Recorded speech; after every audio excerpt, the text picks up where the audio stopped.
warahmatullahi wabarakatuh. Hari ini kita ingin membahas tentang ekonomi kreatif, terutama yang berada di Aceh, sambil kita menyeruput kopi.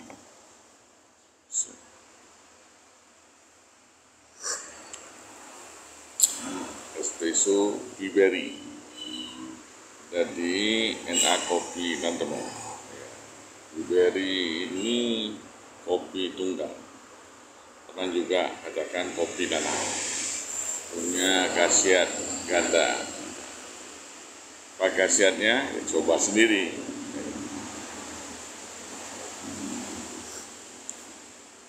Ya, perkembangan ekonomi kreatif di Aceh sudah masuk ke on the track, ya. Walaupun awalnya kita merasa bahwa tidak ada terjadinya pertumbuhan ekonomi kreatif. Yang kedua, pemahaman yang ekonomi kreatif yang masih disalahpahami, ya, sehingga tidak menjurus pada pertumbuhan ekonomi kreatif. Bagi teman-teman yang ingin bertanya di dalam konteks ekonomi kreatif, kami persilakan, ya, dengan menulis di chat, sehingga kita bisa berdiskusi lebih jauh tentang ekonomi kreatif. Jadi apa yang sebenarnya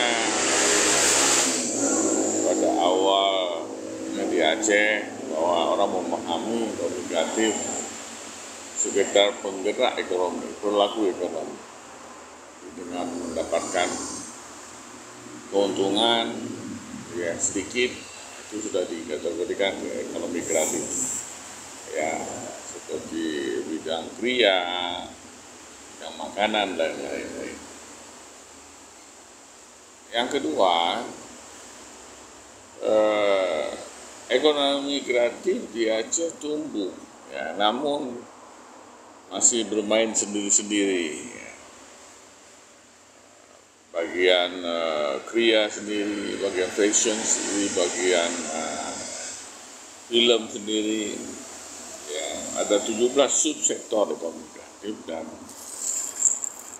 sendiri-sendiri, dan baru tahapan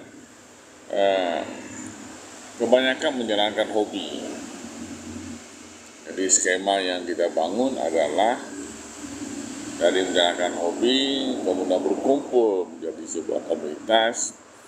Dari komunitas tersebut akan timbul kegiatan-kegiatan bernilai ekonomi, dan pada akhirnya terbangunlah usaha-usaha dalam bentuk ekonomi kreatif. Maknanya usaha yang mengarah kepada ekonomi kreatif adalah usaha yang mempunyai nilai tambah yang tinggi, ya, bukan sekedar mengejar keuntungan 10%, 20%, namun mampu melahirkan produk-produk yang mempunyai nilai tambah, ya, nilai tambah tinggi. Apakah dari sisi uniqueness produk, dari sisi branding, dari sisi kegunaannya, ya, sehingga daya nilai tambahnya akan semakin besar, dan itu akan bermanfaat bagi semua pihak, juga bagi negara, menambah pendapatan asli daerah, menambah pendapatan negara. Banyak negara yang sudah mencontohkan ketika Korea Selatan menukar strateginya, ya, dari industri, ya, otomotif, ya, kemudian beralih ke industri musik yang diawali dengan kalau teman-teman masih ingat Gangnam Style, ya. Itu mendunia, di mana-mana muncul Gangnam Style, ya, tumbuhlah K-pop, ya, kemudian tumbuhlah drakor Korea dan lain sebagainya, dan itu mendunia. Semua orang menyukainya dan diikuti oleh beberapa negara, India, China, Amerika sudah duluan, ya, di bidang industri perfilman. Indonesia bagaimana? Indonesia juga sudah, tapi masih Asia Tenggara, belum sepenuhnya mendunia.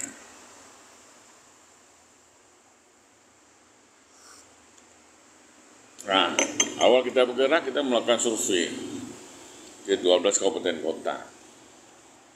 Nah, saya mungkin tidak akan membahas, itu sudah subsektor. Ada 3 poin yang menjadi fokus ya, karena dari hasil survei tiga subsektor ini menjadi andalan ya. Pertama industri kuliner.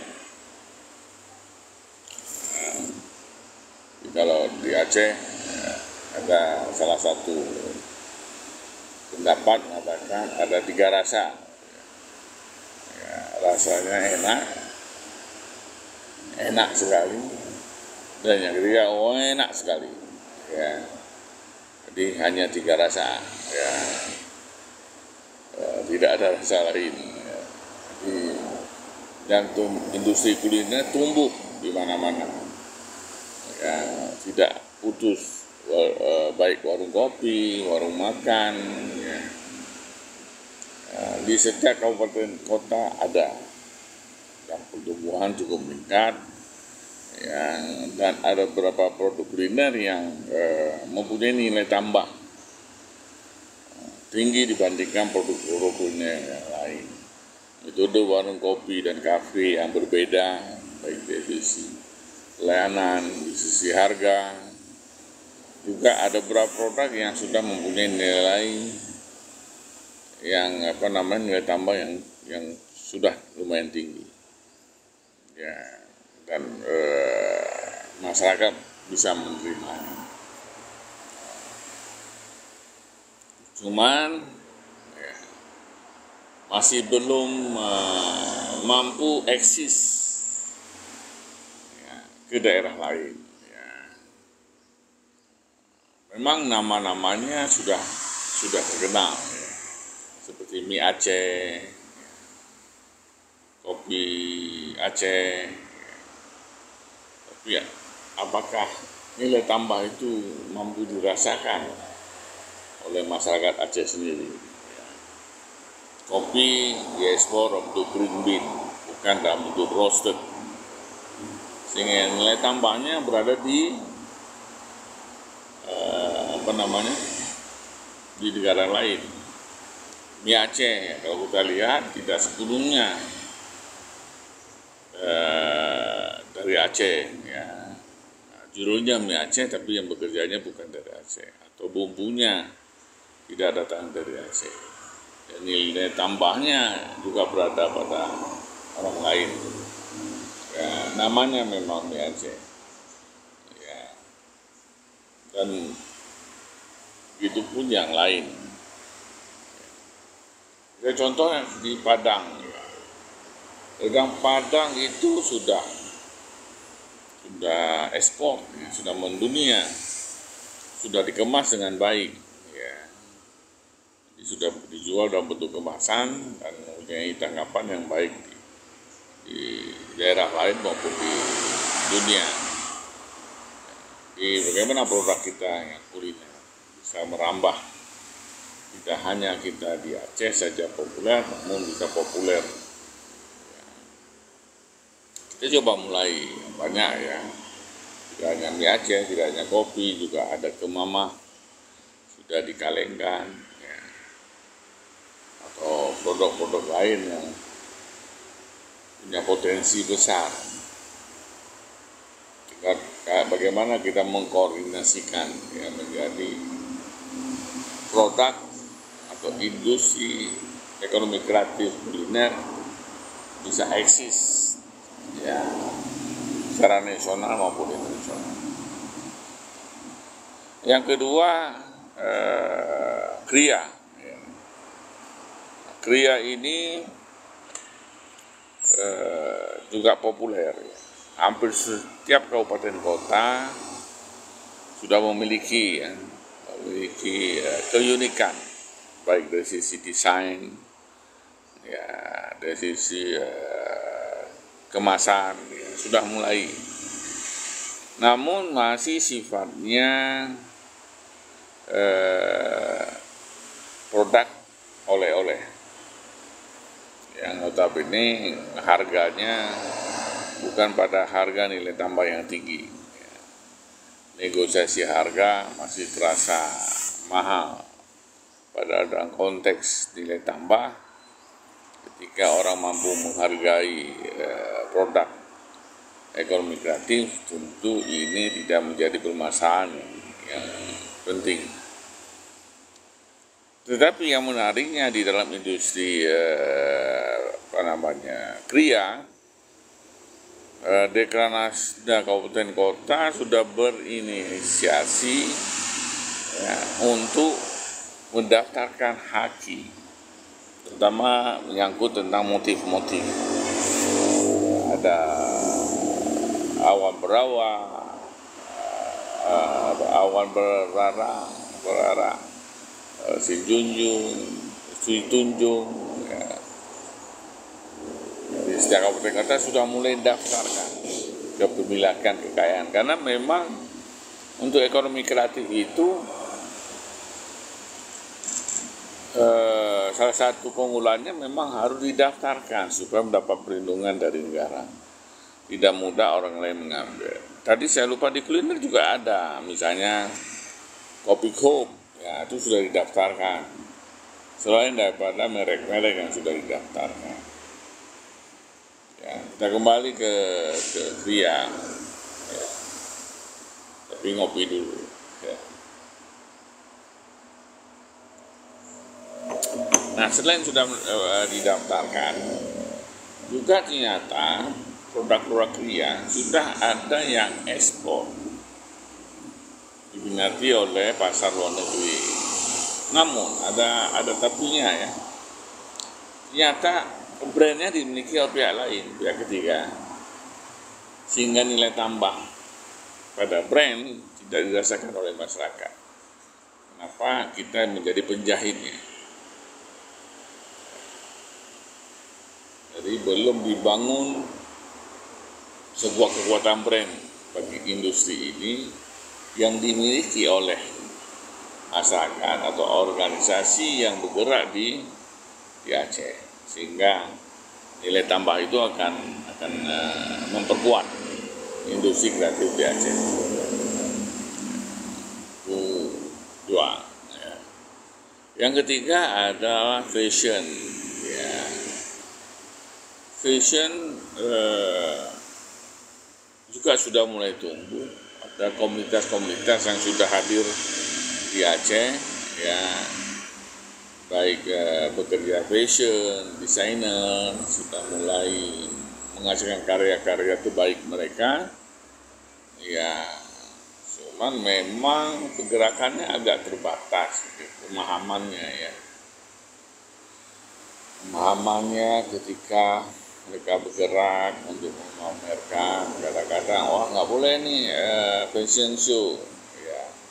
Walaupun yang diperagakan adalah fashion muslim, karena memang diharapkan Aceh menjadi motor bagi pertumbuhan fashion muslim di Indonesia, ya. Kita mengenal seperti brand Ijakro, ya. Kita mengenal produk-produk seperti kain tenun, ya, dan handicraft lainnya yang memang sangat diminati oleh masyarakat Indonesia maupun internasional. Ya. Dan masih banyak yang lain sudah mulai tumbuh. Tapi apa menjadi permasalahan utama sebenarnya?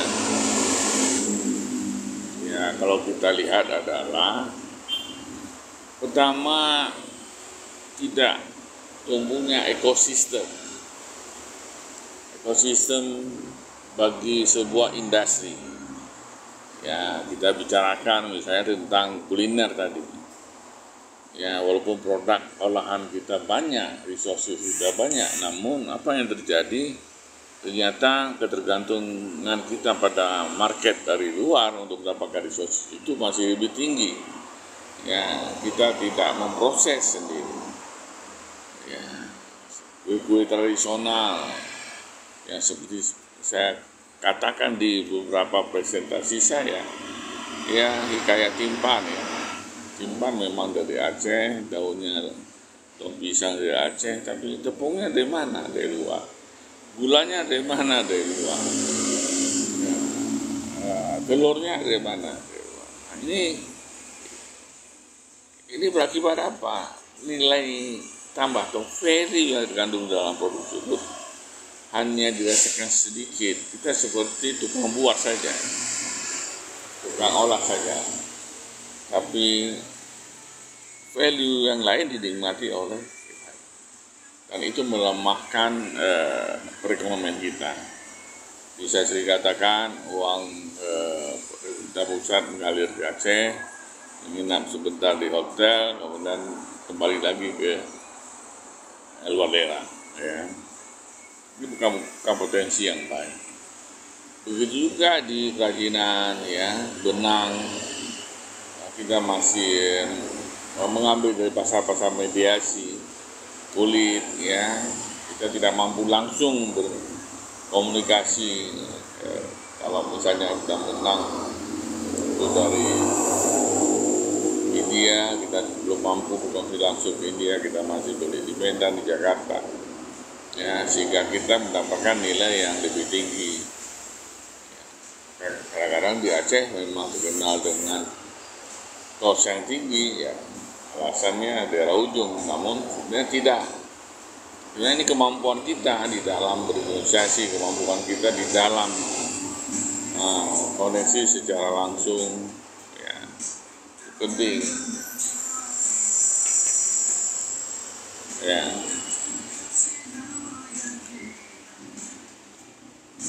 Sebentar.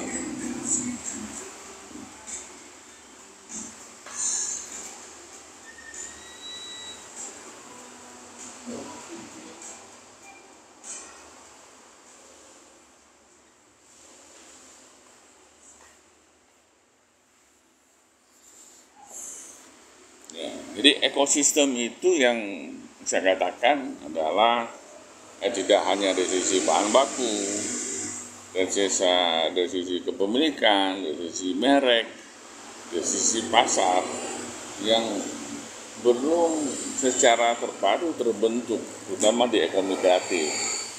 Ya. Pemainnya masih sendiri-sendiri, tidak berkomunitas yang baik, ya, sehingga sedikit menghambat pertumbuhan. Jadi efeknya apa? Saya sering juga berkomunikasi dengan teman-teman di industri kreatif, terutama di bidang programmer, ya, di sisi ekonomi kreatif, IT. Mereka bergeser ke luar Aceh. Kenapa? Ekosistem di Aceh belum ada, sehingga mereka berpindah.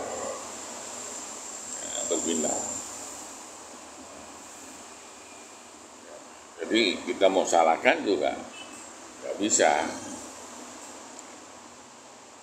Maka yang penting tahun ini kita coba membentuk, ya, kita sudah lakukan mungkin di industri perfilman dengan menumbuhkan komponen-komponen pendukung, ya, untuk terjadinya sebuah perfilman. Ya, saya apresiasi teman-teman di perfilman, di komunitas, ya, komunitas Aceh Dokumentari dan yang lain yang sudah bekerja keras untuk terus menumbuhkan ekonomi kreatif. Jadi selain ekosistem kita belum terbentuk, adalah penanganan brand merek, di mana manajemen merek masih sangat lemah, sehingga kita tidak mampu meningkatkan value daripada brand tersebut, sehingga otomatis akan meningkatkan value daripada produk ekonomi kreatif kita. peran komunikasi pemasaran masih sangat lemah. Jadi perlu dukungan semua pihak. Pemerintah dalam hal ini ekonomi kreatif di bawah kelindasan pariwisata. Dari hasil diskusi mungkin tahun ini akan dibentuk satu bidang khusus di wisata tentang ekonomi kreatif. Namun sebelumnya tidak ada. Itu juga melemahkan dalam pergerakan kita. Jadi mudah-mudahan ada hal yang baik, dan yang penting adalah dukungan dari semua stakeholder, tidak hanya pemerintah, juga perguruan tinggi, juga media, juga masyarakat, pengusaha harus bersama-sama untuk menumbuhkan ini. Yang ketiga, permasalahannya juga terjadi pemahaman masyarakat yang masih terus harus disosialisasikan. Ya. Kadang-kadang dikaitkan dengan hal yang lain yang sebenarnya tidak perlu, ya. Sehingga panggung-panggung atau space untuk ekonomi kreatif terganggu. Jadi banyak anak muda justru berefek pada lari ke urusan lain, ya, karena hal-hal kreatifnya tidak bisa dimunculkan, tidak difasilitasi. Ya, lari ke narkoba, lari ke judi online dan lain-lain. Ini yang kita tidak harapkan. Ya.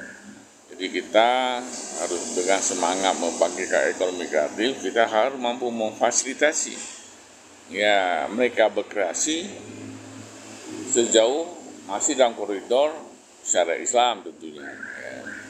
Dan juga kita harus mampu memfasilitasi atau membuka pasar, ruang pasar bagi mereka sebesar-besarnya, sehingga akan semangat tumbuh. Ya. Dari bagaimana kita membesarkan brandnya, ya, sehingga dikenal oleh khalayak ramai, baik nasional maupun internasional, atau meningkatkan daya kreatif mereka, ya, dengan perlindungan hak-hak kreasi mereka. Sehingga mereka lebih nyaman di dalam berkreasi. Ya. Jadi dari 17 subsektor, ya, ini baru 3 saja yang kita bahas. Ada banyak yang lain yang mestinya berpotensi besar di Aceh untuk kita tumbuhkan. Karena anak muda ini masih terus berkreasi, masih terus tumbuh, masih terus berkomunitas. Ya. Dan mereka lakukan ya kebanyakan di warung kopi, space mereka di warung kopi, menciptakan ruang-ruang diskusi publik tentang ekonomi kreatif. Ya, tapi bagaimana menggeser itu menjadi sebuah ranah usaha ekonomi kreatif yang akan menumbuhkan pendapatan bagi daerah maupun nasional. Jadi saya pikir itu sedikit ya orientasi tentang perkembangan ekonomi kreatif di Aceh. Harapan tahun 2024 ini dari skema kopi komunitas bernuansa ekonomi kreatif, artinya sudah mulai menghasilkan pendapatan, ya, kemudian kita tingkatkan value menjadi usaha ekonomi kreatif dengan value yang tinggi, dengan nilai tambah yang tinggi, dengan kekuatan yang tinggi, hingga tidak hanya di lokal saja pada Aceh dan sekitarnya, ya, atau di kabupaten kota, juga mampu bersaing di nasional. Bahkan kita harapkan mampu juga bersaing di tingkat internasional. Ya, karena potensinya besar, resource-nya cukup, sumber daya manusia cukup. Karena Indonesia memiliki sumber daya muda yang potensial, ya, dengan bonus demografi. Ya, bonus demografi tidak akan ada artinya kalau tidak dimanfaatkan untuk sektor ekonomi kreatif. Mari bersama-sama kita tingkatkan pertumbuhan ekonomi kreatif, terutama di Aceh. Ya, kita berdayakan anak-anak muda untuk lebih intens berkolaborasi, menghasilkan produk-produk ekonomi kreatif yang punya nilai tambah. Demikian sekilas pandangan saya untuk ekonomi kreatif. Saya kira Assalamualaikum warahmatullahi wabarakatuh. Jangan lupa ngopi di NA Kopi Lantunan. Ya, luar biasa.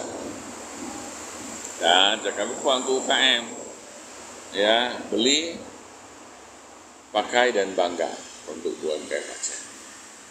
Untuk UMKM Aceh keren, hebat, ya, mempunyai nilai tambah. Assalamualaikum warahmatullahi wabarakatuh.